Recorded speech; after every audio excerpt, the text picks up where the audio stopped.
The Lord be with you. and with your spirit. A reading from the Holy Gospel according to John. Glory to you, O Lord.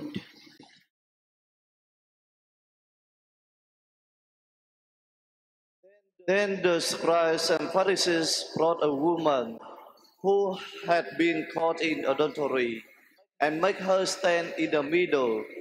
They said to him, Teacher, this woman was caught in the very act of committing adultery. Now in the law, Moses commanded us to stone such women. So what do you say? They said this to test him, so that they could have some charge to bring against him. Jesus bent down and began to write on the ground with his finger. But when they continued asking him, he straightened up and said to them, Let the one among you who is without sin be the first to throw a stone at her. Again, he bent down and wrote on the ground, and in response, they went away one by one, beginning with the elders. So he was left alone with a woman before him. Then Jesus straightened up and said to her, Woman, where are they? Has no one condemned you? She replied, No one, sir. Then Jesus said, Neither do I condemn you. Go from now on, do not sin anymore. The Gospel of the Lord. Praise you, Lord Jesus Christ.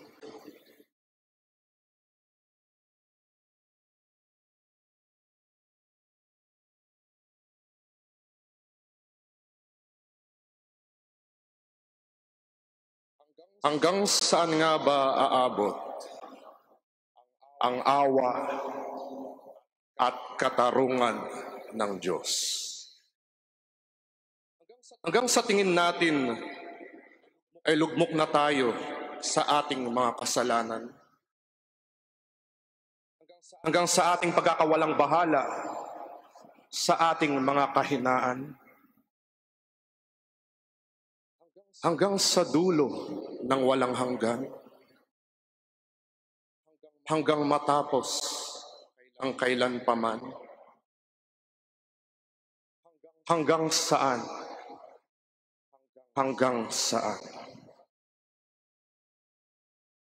Sa ebanghelyo na ating napakinggan, mga kapatid, inilalarawan sa atin ng isang yugto kung saan ang isang babaeng nahuli sa pangangalunya ay pinatayo sa gitna. At malamang sa malamang ay sa harap ng publiko upang hatulan ni Jesus. And try to imagine the scene, ang eksena, dear sisters and brothers. Someone is caught in the act of committing adultery would never even have the chance to clothe themselves properly. Iniharap siyang hindi maayos ang itsura sa harap ng isang lalaking itinuturing na makatarungan at buong-buo ang katapatan. At kapag pinagmasdan nating maigi yung babae, makikita natin ang ating mga sarili. Nakadidiri, kahiya-hiya, kasuklam-suklam, katapon-tapon dahil sa ating mga kasalanan. Kung yun na ang tingin ng iba sa atin, o kung yun na ang ating pagtingin sa ating mga sarili, paano pa kaya ang tingin ng ibang tao sa atin, lalong-lalo na kung mabigat ang ating mga kasalanan? Makakarinig pa nga tayo ng mga katagang, yang babaeng yan, nako, puro na lang kahihiyan ang ginawa niyan. Yung lalaking yon, hinahangaan ko pa naman siya, ngunit mukhang wala ng pag-asa yon. Ang mga ito, laganap sa mga mata ng tao. laganap sa mga matang mapanghusga. Mga matang hindi nagagawang tignan ang sariling pagkakamali. Ngunit ang mga mata ng Diyos ay naiiba. Kapag Diyos ang tumingin sa atin, nabubuo ang ating pagkatao. Dahil ang tingin ng Diyos sa atin, tayo ay kaakit-akit, kapuri-puri,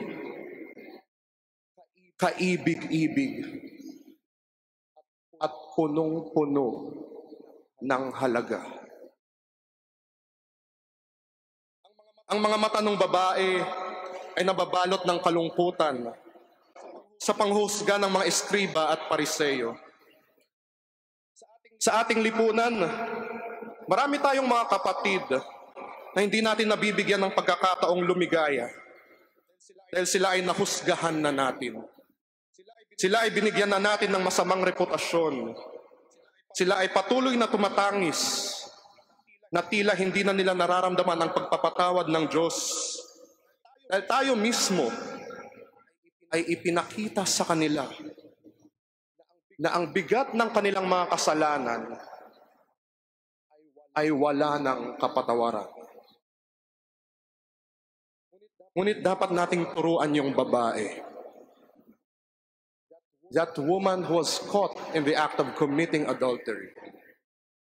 We need to teach her to set her gaze not on the eyes of our human weaknesses, but on the eyes of the one who is willing to give her mercy and to show her justice.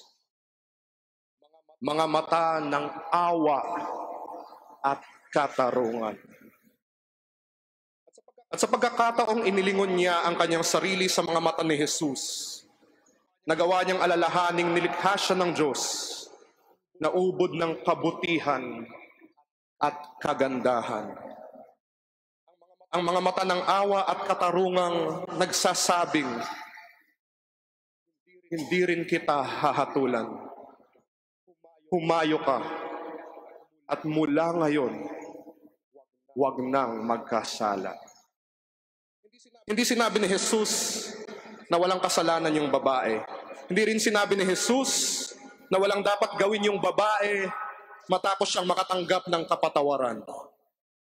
Bagkus, inaanyayahan ni Jesus yung babae na tanggapin yung awa niya at magbalik loob sa Diyos. At na hindi na muling magkasala upang tanggapin naman ang katarungan niya. Sa mga oras na ito, mga kapatid, yun din ang paanyaya ng Panginoong Hesus sa atin. Ipanalangin natin para sa ating mga sarili. Nagabayan tayo ng Espiritu Santo. At gabayan din tayo ng mga panalangin ng mga banal upang tumitig tayo sa mga mata ni Jesus na puspos ng awa dahil handa niyang patawarin anuman ang bigat ng ating mga pagkakasala.